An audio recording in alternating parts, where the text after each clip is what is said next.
Assalamualaikum warahmatullahi wabarakatuh. Pernah nggak sih kita bertanya bagaimana ulama menetapkan hukum Islam untuk persoalan yang tidak disebutkan secara eksplisit dalam Al-Quran dan hadis? Nah, disinilah peran istinbat hukum dan metode penetapan hukum Islam menjadi sangat penting. Pada video kali ini, kita akan membahas apa itu istinbat hukum, dasar-dasarnya, serta metode yang digunakan para ulama dalam menetapkan hukum Islam.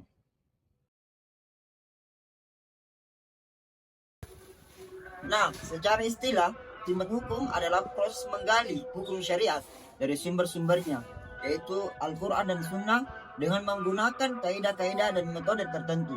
Dengan kata lain, istinbat hukum adalah usaha ilmiah para ulama untuk menemukan hukum Islam terhadap berbagai persoalan kehidupan, baik yang bersifat klasik maupun kontemporer.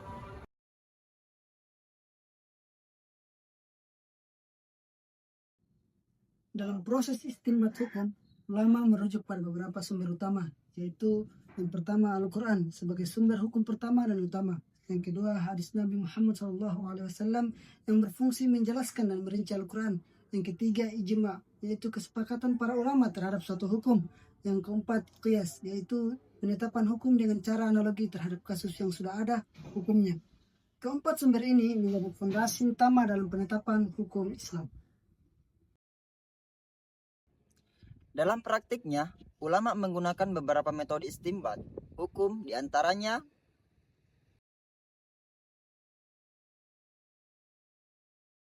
metode ini berfokus pada analisis teks Al-Quran dan hadis, baik dari sisi bahasa, makna, lafaz, maupun konteksnya. Contohnya, memahami perintah, larangan, umum, khusus, dan mutlak, maupun muqayyad.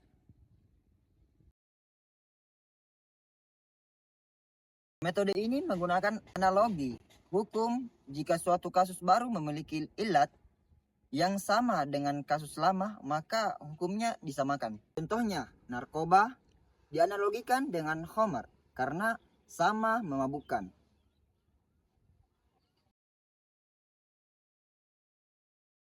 Metode ini menekankan kemaslahatan umat selama tidak bertentangan dengan Al-Quran dan Sunnah.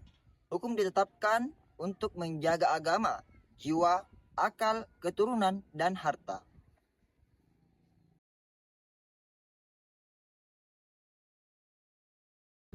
Sebagai contoh, hukum transaksi digital dan e-wallet di masa Nabi tentu belum ada dompet digital. Namun, ulama menetapkan hukumnya melalui analogi dengan akad jual beli qiyas, memastikan tiada unsur riba, gharar, dan penipuan, serta mempertimbangkan kemaslahatan masyarakat. Hasilnya, transaksi digital tidak diperbolehkan selama memenuhi prinsip syariah. Dari pembahasan ini, dapat disimpulkan bahwa istinbat hukum adalah proses penting dalam menjaga relevansi hukum Islam sepanjang zaman. Dengan metode ini, penetapan hukum yang tepat, Islam mampu menjawab berbagai persoalan modern tanpa meninggalkan nilai-nilai syariat. Di tengah dinamika ekonomi global dan tantangan hukum yang semakin kompleks, dunia membutuhkan generasi yang tidak hanya cerdas secara intelektual, tetapi juga kokoh secara moral dan spiritual. Program Studi Hukum Ekonomi Syariah, Fakultas Agama Islam, Universitas Muhammadiyah Makassar, hadir sebagai ruang pembinaan bagi calon-calon profesional hukum syariah yang berintegritas, berwawasan keislaman, dan siap menjawab kebutuhan zaman. Bersama Prodi Hukum Ekonomi Syariah Fakultas Agama Islam Universitas Muhammadiyah Makassar, kita siapkan masa depan, menegakkan keadilan dan membangun peradaban ekonomi yang berlandaskan nilai-nilai Islam. Billahi fi sabilil haq, fastabiqul khairat. Assalamualaikum warahmatullahi wabarakatuh. Dadah.